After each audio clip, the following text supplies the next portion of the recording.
everybody, welcome back. Today we're looking at 2 Kings 12 and 13 as well as 2 Chronicles 24.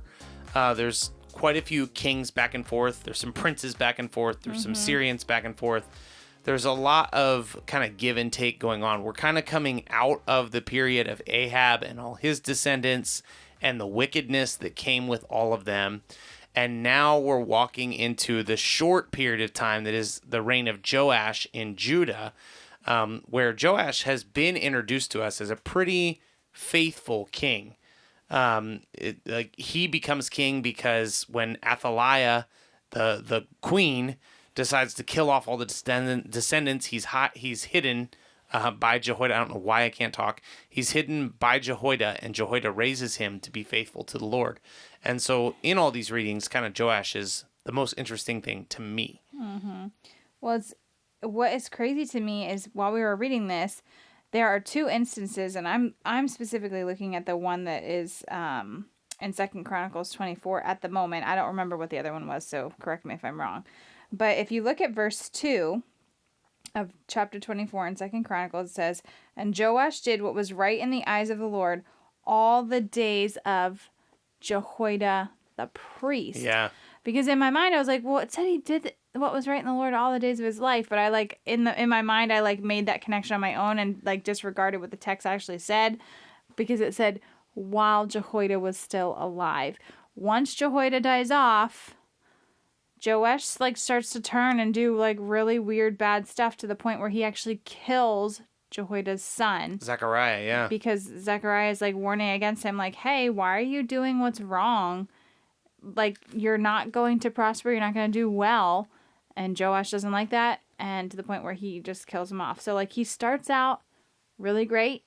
He's kind of grandfathered into success, and once Jehoiada dies, he just kind of turns around and goes crazy. I think the text actually alludes to the fact that he is going to be a savior of sorts, or a kind of redeemer of sorts. I feel like we have heard about Joash a little bit as we've been reading, and you have this idea that he's going to bring Judah back to their roots. The sins of Ahab are just running wild. And then you have Jehu, who we read about yesterday, who goes around and basically kills off everybody that has anything to do with Ahab. And so that leaves room for Joash to come in. And it is interesting that the text says he was faithful as long as Jehoiada was around, because usually the text says he was faithful all the days of his life, or he was unfaithful all the days of his life. Here the author is specific that as long as Jehoiada was around, Joash was okay. And I think there is something to be learned from that. It is valuable to have good people speaking into your life. It's not just a Jehoiada Joash thing. This is something that is good for us today, to be surrounded with older, wiser, more faithful people that can be speaking into your life, helping you make wise choices and good decisions. And on top of that, I think making your faith your own as well. Yes. And making sure that it's concrete for yourself, not just for the person who's speaking into you, is entirely important, because it seems like he's just kind of riding these coattails of someone who's older and wiser. And as soon as he's out of the picture, he literally goes crazy. And he does really weird stuff. And to the point where kings are supposed to be buried with other kings, and he is specifically called out to have not been buried with them because of the treacherous things that he did. And actually he was assassinated too by the people around him, because they didn't trust him. There's actually a flip-flop that happens. Jehoiada is buried with the kings. Correct. And he's just a high priest, so right. He's not supposed to be buried there. And Joash is not buried with the kings because he was an embarrassment at the end of his life. And so that is not normal either. Mm-hmm. I also think it's interesting. You're right. Joash flames out in a spectacular fashion. He kills off Zechariah, and then he is assassinated, which we haven't heard of a lot of covert kind of usurping assassinations. There's tons of deaths in battle and that kind of stuff. But I think there's something to be said too, if you have a king who is actually truly following after the Lord in the time of Jehoiada. Yeah. The people also are going to follow the lead of that king. So when he starts turning away, like the people are like, hey, this is not right. Whereas in the past, if you have an evil king, it seems that you also have evil people following, or people that are not also in the right place. So I think to them it was like, shoot, we gotta, like, this is not good. We can't keep turning back to these evil ways. One interesting thing I want to call out here is Zechariah, who is Jehoiada's son, calls out Joash and basically says, like, hey, you're wicked. But the words he actually says are really interesting. Pretty powerful. He stands up and he says, thus says God, why do you break the commandments of the Lord so that you cannot prosper? I think that is so interesting, because he could just say, why aren't you following the commandments of the Lord? But there's this connected thought, so you cannot prosper. Why do you break the commandments of the Lord so that you cannot prosper? You're not going to get some kind of crazy prosperity gospel out of me over here. But it is interesting that the prophet directly ties, like, why are you choosing to do something terrible for your life? Why are you choosing to work against God knowing that it will harm you? That has not changed. And that is, I think, really interesting. A lot of times, God's commandments are painted as restrictive or hurtful or harmful or wrong.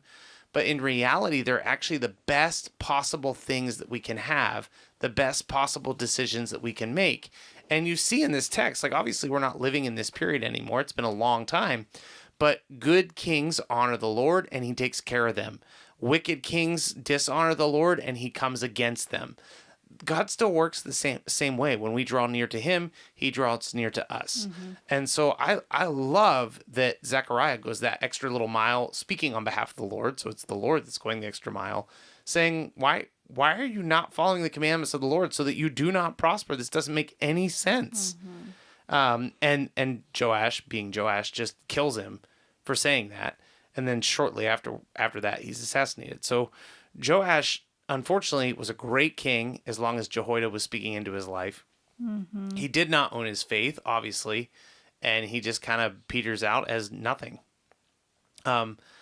Weird extra credit in this reading, there is a moment where somebody is fleeing from the Syrians and falls on the bones of Elisha and is raised to life by just, like, old dead Elisha's bones, which is kind of hilarious. If you're a fan of Rattle, you already know about this story. I was going to say, yeah, it seems like you're headed that direction. So what do we take from this? Well, I think, like, an obvious takeaway is kind of what we were talking about before. Like, it is really great to have mentors in your life, people who are wise, surrounding you with good counsel and encouraging you in your faith. However, there needs to be a breaking point as well, where you aren't just riding along on someone else's faith, but you make it your own and live that out in your own experience in life. I don't know. How would you say that? Like, learning and growing with the Lord. This is not the Bible. This is not the gospel. This is just the Ryan Zook take. But I think there is some value to being discipled by someone as you disciple someone. I think that helps you. I really think it helps you own your faith. So you get this picture of Jehoiada pouring out everything he can into Joash. Right. And Joash must not have really done much with it. And so I think when you are receiving from somebody and giving to somebody, it helps you become what you're being taught. And I think it's really easy too, like, especially in today's world, to just expect that everybody's going to dump into you, or everybody's going to give you all the attention. But at the same time, in order for that to continue, you have to also be, like you were saying, investing in the life of someone else. Yeah. Or lives of others. I think it's wise. I think it's a good way to own what you're being taught. So we'll be back again tomorrow. We'll be checking out some more 2 Kings. We'll see you then. Thanks so much for listening to God's Plan, Your Part. If anything stuck out to you, if you have any questions, or if you'd like to receive a Bible, you can email us at godsplanyourpart@gmail.com. Also, if you're enjoying the podcast, please consider supporting us through the link in our description. We love that you're on this journey with us, and we hope you have a great day. See you tomorrow.